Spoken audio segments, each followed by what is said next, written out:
नमस्कार मित्रों, आपके अपने YouTube चैनल में आपका स्वागत है। मित्रों, प्राचीन वेदों में सूर्य को सर्व जगत की आत्मा कहा गया है। समस्त जीवों की आत्माओं का ऊर्जा स्रोत सूर्य देव ही है।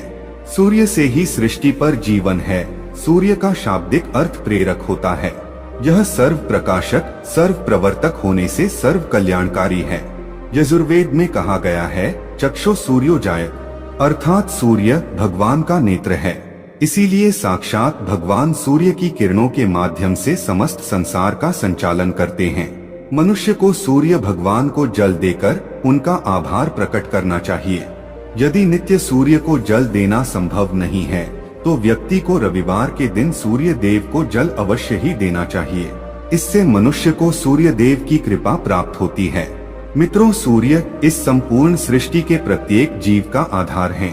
सूर्य देवता के बिना तो जीवन की कल्पना भी नहीं की जा सकती है। परम तेजस्वी सूर्य देवता की उपासना करने की परंपरा अत्यंत प्राचीन काल से चली आ रही है। सूर्य देवता की पूजा के साथ ही उन्हें अर्घ्य देने का भी प्रचलन है। सूर्य देवता को अर्घ्य देने से मनुष्य के जीवन में कई सकारात्मक और चमत्कारी बदलाव होते हैं। भगवान श्री राम से लेकर भगवान श्री कृष्ण भी सूर्य देव को अर्घ्य दिया करते थे। भगवान श्री कृष्ण ने सूर्य देव की महत्ता का वर्णन कई बार किया है। रोज सूर्य देव को जल चढ़ाना एक ऐसा नियम है जो आपकी जिंदगी में बहुत बड़ा बदलाव ला सकता है। सूर्य की शक्ति इतनी अलौकिक है कि इसके बिना ये पूरी धरती तहस नहस हो सकती है। सूर्य देव प्रकाश, सकारात्मकता, इंद्रिय संयम, ऊर्जा आदि के देवता है। अगर आप जीवन में निराश और हताश महसूस कर रहे हैं, आपका मन आपके वश में नहीं है, आपका स्वभाव अत्यंत क्रोधी है, आप अपने काम भाव पर नियंत्रण नहीं कर पा रहे हैं, शरीर में बेचैनी महसूस होती है और आपका मन नकारात्मक विचारों से भरा हुआ है, तो आप सूर्य देव की उपासना अवश्य करें। सूर्य देव को मात्र जल चढ़ाने से आपके सभी संकट दूर हो सकते हैं। संसार की हर परेशानी का हल सूर्य देव के पास ही है। आपकी हर समस्या का समाधान सूर्य को जल अर्पण करने से ही प्राप्त हो सकता है। सूर्य देवता की उपासना करने से आत्मा की शुद्धि होती है और मनोबल बढ़ता है। सूर्योदय के समय सूर्य की किरणों से वातावरण पवित्र और सकारात्मक बन जाता है। यदि प्रतिदिन आप सुबह स्नान करके सूर्य देवता को मंत्रों का उच्चारण करते हुए जल चढ़ाते हैं तो इसके आपको कई फायदे होंगे। कुछ ही समय में आप खुद इसका प्रभाव महसूस करेंगे कि सूर्य देव की कृपा से आपका जीवन कितना बेहतर हो गया है। आप पाप, रोग, भय आदि दोषों से मुक्त हो जाएंगे और आपका जीवन खुशियों से भर जाएगा। आपका शरीर स्फूर्ति युक्त, रोगों से मुक्त हो जाएगा और आप प्रत्येक कार्य को उत्साह से कर पाएंगे। कुंडली में अन्य ग्रहों की तरह ही सूर्य के शुभ या अशुभ स्थिति में होने से हमारे जीवन पर भी इसका शुभ या अशुभ प्रभाव पड़ता है। कुंडली में सूर्य यदि शुभ स्थिति में होता है तो हमें समाज में भरपूर मान सम्मान, यश और प्रसिद्धि मिलती है। वहीं कुंडली में यदि सूर्य अशुभ स्थिति में हो तो इसके विपरीत परिणाम मिलते हैं। इसलिए कुंडली में यदि सूर्य की स्थिति मजबूत करनी है तो ज्योतिष शास्त्र में कुछ ऐसी चीजों के बारे में बताया है जिन्हें पानी में डालकर सूर्य देव को अर्घ्य देने से शुभ परिणाम प्राप्त होते हैं। किंतु मित्रों, कई मनुष्य सूर्य को जल देते समय बहुत सी गलतियां कर बैठते हैं। सूर्य को जल देते समय महत्वपूर्ण नियमों का पालन नहीं करते हैं। गलत तरीके से अर्घ्य देकर सूर्य देव का अपमान नहीं करना चाहिए, अन्यथा मनुष्य को कई कष्टों का सामना करना पड़ सकता है। साथ ही केवल सूर्य को जल देने से फल की प्राप्ति नहीं होती है। सूर्य को जल देते समय विधि का पालन करते हुए सूर्य देव के मंत्र का जाप करना भी आवश्यक है। तभी सूर्य को जल देने का फल मनुष्य को प्राप्त होता है। ज्योतिष शास्त्र के अनुसार सूर्य देव अप्रसन्न होने पर मनुष्य की बुद्धि का नाश हो जाता है। उसे चारों ओर से अपमान का सामना करना पड़ता है। ऐसे व्यक्ति की आंखों की रोशनी चली जाती है और उसे गंदा भोजन प्राप्त होता है। फल स्वरूप व्यक्ति की विद्या कम हो जाती है। वह जो कुछ भी पढ़ता है उसे तुरंत ही भूल जाता है। पिता पुत्र में अकारण ही वाद विवाद होने लगता है। सूर्य देवता रूठ जाने पर व्यक्ति पर गलत इल्जाम लगते हैं और उसके हाथ से अनजाने में कई अपराध हो जाते हैं। इसीलिए व्यक्ति को अनिष्ट कार्य करके सूर्य देव को रुष्ट नहीं करना चाहिए। इस प्रकार से सूर्य देव का हमारे जीवन में सबसे अधिक महत्व है। यदि आप अपनी मनोकामनाओं की पूर्ति करना चाहते हैं तो सूर्य देव की उपासना अवश्य करें। आइए जान लेते हैं सूर्य को अर्घ्य देने के वह महत्वपूर्ण नियम कौन से हैं। सूर्य को जल देते समय हमें कौन सी गलतियां नहीं करनी चाहिए और सूर्य को जल देते समय कौन से मंत्र का जाप करना चाहिए ताकि हमें सूर्य उपासना का संपूर्ण फल प्राप्त हो। सबसे पहले तो हम यह जान लेते हैं कि सूर्य को अर्घ्य देने का अर्थ क्या होता है। तो मित्रों, अर्घ्य देने से तात्पर्य यह है कि सूर्य देवता को भक्ति भाव से जल अर्पण करना। यह जल आप दोनों हाथों की ओंजल बनाकर या तांबे के पात्र में शुद्ध जल भरकर उसे सूर्य देवता को समर्पित करें। लेकिन ध्यान रहे कि यदि आप हाथों की ओंजल बनाकर सूर्य देवता को अर्घ्य दे रहे हैं तो अपने हाथों की तर्जनी और अंगूठे को एक दूसरे से जोड़कर ना रखें, यानी कि एक दूसरे का स्पर्श ना होने दें। दोनों हाथों के अंगूठों को फैलाकर रखें।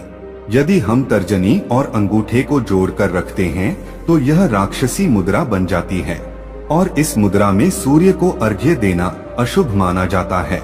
यदि आप पात्र में जल भरकर सूर्य देवता को अर्घ्य दे रहे हैं तो भी उस पात्र को दोनों हाथों के अंगूठे का स्पर्श ना हो, इसका ध्यान रखें। अर्घ्य देते समय अपने दोनों हाथों को ऊपर उठाकर पात्र को पकड़े और सिर झुकाकर रखें।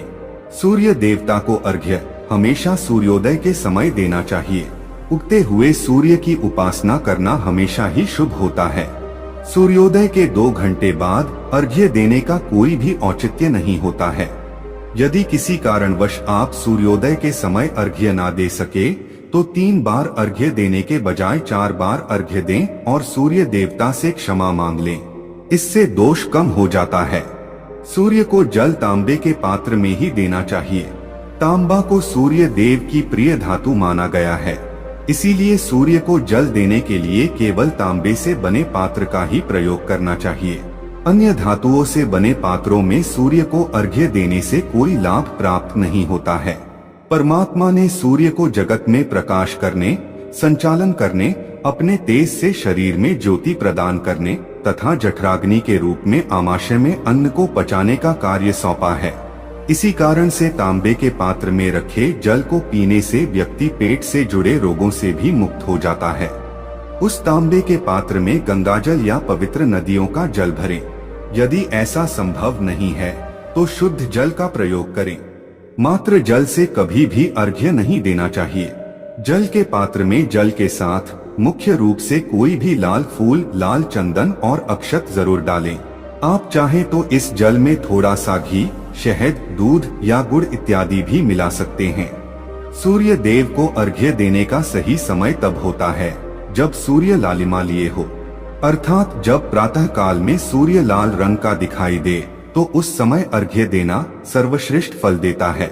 मित्रों, यदि आपने सूर्य को अर्घ्य देने का संकल्प लिया है तो यह संकल्प कभी नहीं तोड़ना चाहिए।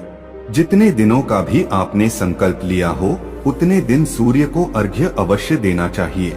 यदि आप संकल्प को पूरा नहीं कर सकते तो ऐसा संकल्प नहीं करना चाहिए, इससे सूर्यदेव रुष्ट हो जाते हैं। दोस्तों, भगवान श्री कृष्ण ने सूर्य देव को जल देने का मंत्र बताया है जिसका उच्चारण अवश्य ही करना चाहिए। वह मंत्र इस प्रकार है: ओम खगोलकाय नमः।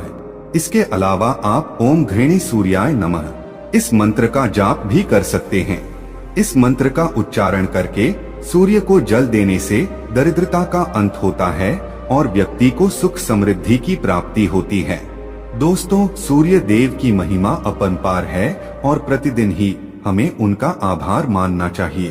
परंतु ज्योतिष शास्त्र में मुख्य रूप से रविवार का दिन सूर्य देवता का दिन माना जाता है।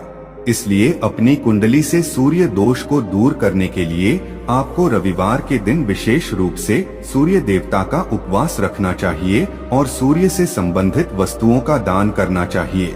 सूर्य देव से संबंधित वस्तुएं हैं तांबा, गेहूं, गुड़, चंदन तथा पीले रंग के वस्त्र आदि। इन वस्तुओं का रविवार के दिन दान करने से व्यक्ति के सभी दुखों का अंत होता है।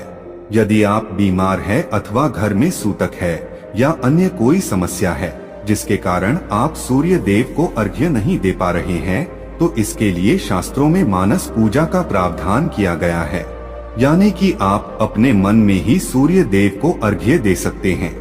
मित्रों, सूर्योदय पूर्व दिशा से होता है और यदि किसी कारणवश सूर्य देवता दिखाई नहीं दे रहे हैं तो आप उनका मन ही मन स्मरण करके पूर्व दिशा की ओर मुख करके उन्हें अर्घ्य दे सकते हैं, लेकिन कभी भी सूर्य को अर्घ्य देने का संकल्प ना छोड़े।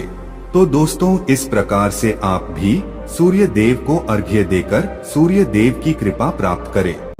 तो दोस्तों, यह कहानी आपको कैसी लगी हमें कमेंट सेक्शन में जरूर बताना, और अच्छी लगी हो तो इस चैनल को सब्सक्राइब जरूर कर लेना।